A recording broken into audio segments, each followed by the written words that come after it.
देश का एक ऐसा राज्य जिसका नाम सुन के भारत की आधे से ज्यादा जनता के मन में एक निम्न कोटि की तस्वीर बनती है। जिस तस्वीर में कुछ मजदूर, गरीबी और भ्रष्टाचार यही सब दिखता है। और मेरी इस बात को साबित करने के लिए देश के कुछ बड़े नेताओं ने अपने कुछ शब्दों का भी प्रयोग किया है। जी हाँ दोस्तों, आप सही समझ रहे हैं, मैं बिहार की बात कर रहा हूँ। मैं उसी बिहार की बात कर रहा हूँ जो कभी अपने स्वर्णिम इतिहास के लिए जाना जाता था। ये वही बिहार है जिसने चंद्रगुप्त, अशोक, बिंबिसार जैसे अनेक राजाओं को जन्म दिया। ये वही बिहार है जो कभी शिक्षा का केंद्र हुआ करता था, जिसमें भारत की ही नहीं बल्कि विश्व के सबसे प्रसिद्ध विश्वविद्यालय नालंदा और तक्षशिला हुआ करते थे। मैं उसी बिहार की बात कर रहा हूँ जिसने राजेंद्र प्रसाद और जयप्रकाश नारायण जैसे नेताओं को जन्म दिया। ये वही बिहार है जो समूचे भारत में इकलौता ऐसा है जो बहुभाषी है। जिस बिहार को आप आज ऐसे देख रहे हैं वो हमेशा से ऐसा नहीं था। अगर बात यह है तो मन में एक प्रश्न उठता है, आखिर क्या कारण थे जिसने बिहार को एक समृद्ध और संपन्न राज्य से देश के सबसे गरीब राज्य की श्रेणी में लाकर खड़ा कर दिया? क्या इसके पीछे सिर्फ राजनीतिक कारण थे? क्या सिर्फ नेता ही इसके जिम्मेदार हैं? नमस्कार दोस्तों, मैं सुमित दुबे और आप देख रहे हैं द क्रिएटर्स IM। आज हम इतिहास के कुछ पन्नों को पलटकर बिहार की इस स्थिति में पहुंचने के कारणों को ढूंढने का प्रयास करेंगे। दोस्तों, बिहार की इस स्थिति में पहुंचने का सफर अंग्रेजों के समय से ही शुरू हो चुका था। जिस समय अंग्रेज भारत में आए, उस समय बंगाल और बिहार एक साथ थे, जिसे बंगाल के नाम से जाना जाता था। समृद्धि के चलते इसने अंग्रेजों को अपनी तरफ आकर्षित किया और उन्होंने बंगाल का शोषण शुरू कर दिया। समय बीतने के साथ 12 दिसंबर 1912 को बिहार बंगाल से अलग हुआ, लेकिन परिस्थितियां अब भी सही नहीं थी। अंग्रेजों की दमनकारी नीतियों से भारत के साथ साथ बिहार का भी शोषण लगातार जारी था।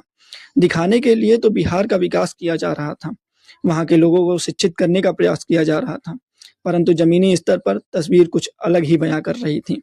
गांधी जी के भारत आगमन के बाद वो बिहार ही था जहां 1917 में उन्होंने पहला सत्याग्रह किया।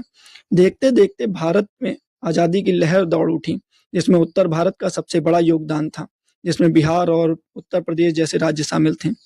15 अगस्त 1947 को भारत को आज़ादी मिली, लेकिन बिहार में सरकार पहले ही बन और बिगड़ चुकी थी।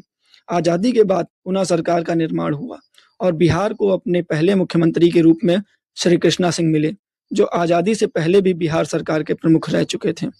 इन्होंने भूमि सुधार जैसे कामों में महत्वपूर्ण भूमिका निभाई, लेकिन इनकी मृत्यु के पश्चात अर्थात 1960 के दशक में बिहार में जातिगत भावना का उदय हुआ और पिछड़ों की राजनीति की शुरुआत हुई। लेकिन इसका प्रभाव अभी उतना प्रबल नहीं था। लेकिन बिहार के राजनीतिक उतार चढ़ाव ने जातियों के बीच दूरी, पिछड़ों के जाति के शोषण और जातिगत राजनीति जैसे भावनाओं को बढ़ावा दिया और सदियों से दबे पिछड़ी जाति के लोगों ने कुछ लोगों का समर्थन पाकर आवाज उठाना शुरू कर दिया। ये भावना 1980 और 90 के दशक में कर्पूरी ठाकुर जैसे सामाजिक नेताओं और मंडल आयोग के बाद तो जैसे एकदम प्रबल ही हो गई। लेकिन गजब की बात यह थी कि इनके बाद आने वाले नेताओं जो पिछड़ों का समर्थन पाकर सरकार में आए थे,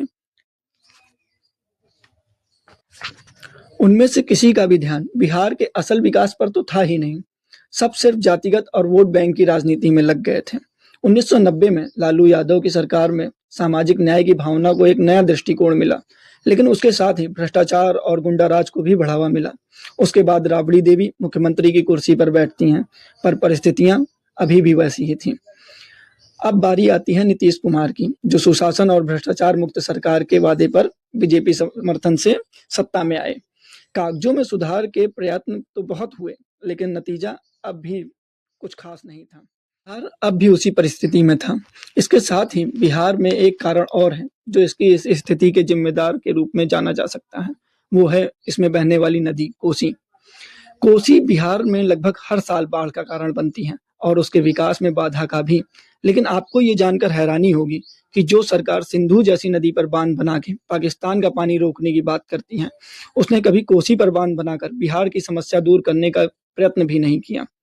अंतोगत्वा बिहार के पूरे इतिहास को समझने के बाद हमें ये समझ आता है कि बिहार के भौगोलिक कारण से ज्यादा राजनीतिक कारण उसके पिछड़ने की वजह रहे हैं। लेकिन इसके जिम्मेदार सिर्फ नेता ही नहीं बल्कि बिहार की जनता स्वयं है, क्योंकि उसने ये समझने का कभी प्रयास ही नहीं किया कि जो लोग पिछड़ों की राजनीति या निम्न जाति की राजनीति कर रहे हैं वो उनका कभी भला चाहते ही नहीं। क्योंकि अगर बिहार का पिछड़ा वर्ग और अशिक्षित वर्ग आगे बढ़ जाएगा और उसका विकास हो जाएगा तो इनकी राजनीति ही खत्म हो जाएगी। बिहार सिर्फ अपनी जातिगत समस्याओं में ही उलझा रह गया। उसने अशिक्षा और गरीबी को ही अपना भविष्य मान लिया। बिहार में बदलाव और विकास तभी संभव है जब यहाँ की जनता में बदलाव होगा। फिलहाल चुनाव का माहौल है तो लोगों से अनेक वादे पार्टियों द्वारा किए जा रहे हैं।